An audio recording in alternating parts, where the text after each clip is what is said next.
Hi, my name is Amy Warfield. I'm the town clerk in Burlington, and today I'm going to talk about reapportionment and what that is.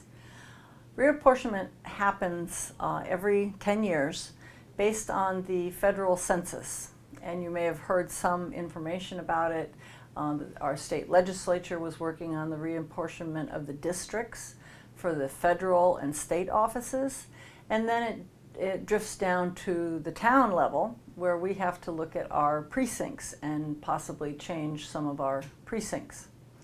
It's all based on the federal census numbers, which we now have. The federal census numbers population total for Burlington as of 2020 is 26,377.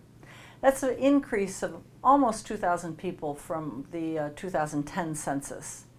So while that didn't mean we needed to add a new precinct this time, it did mean that we need to move some of our precinct lines around to adjust for how many people can be in a precinct.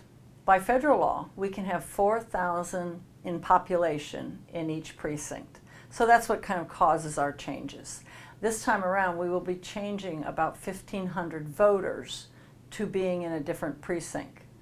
But one of the benefits that Burlington has is that all of our voting is done in one location up at the high school. So even if your precinct line does change, you won't have to go to a new location to vote, but you may be in a new precinct number.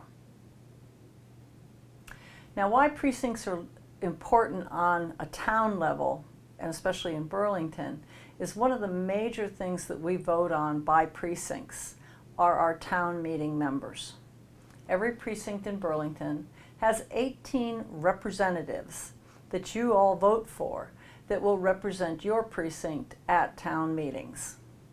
So, taking a look at what we had for last 10 years ago with our population, we actually grew in some different areas. Some of you may be aware of the fact that we have some apartment complexes now that came online in the last 10 years. Those up on 3rd Avenue, and also the Seven Springs area down near the Market Basket shopping center and such, caused these changes in our precincts. So here's a map of what our precincts looked like for the last 10 years. And we actually, because 10 years ago these were starting to come online, we actually did have to add the 7th precinct. But as I've said, we didn't have to add another one this go around, but we did have to make some changes to where the precinct lines were. And there were actually 5 different areas in town that the precinct lines had to change. So here's the map for our new precincts that we now have set up. So the precinct lines, like I've mentioned, have changed a little bit. Now, this will also affect some of our town meeting members.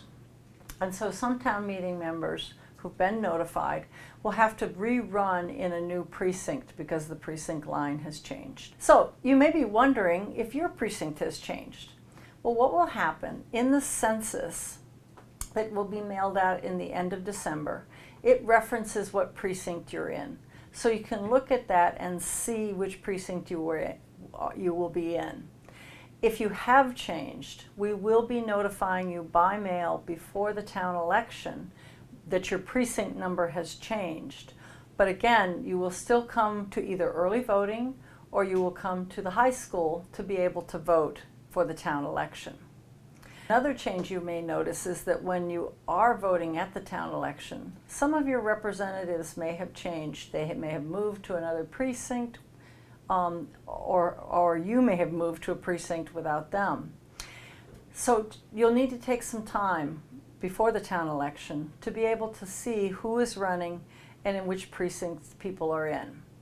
All of that will be available on the town website. Town meeting has its own section, or there will be an election section on the website so that you can educate yourself and become informed and be ready for the town election. So hopefully that gives you the information that you need to know about reapportionment and what is happening in Burlington.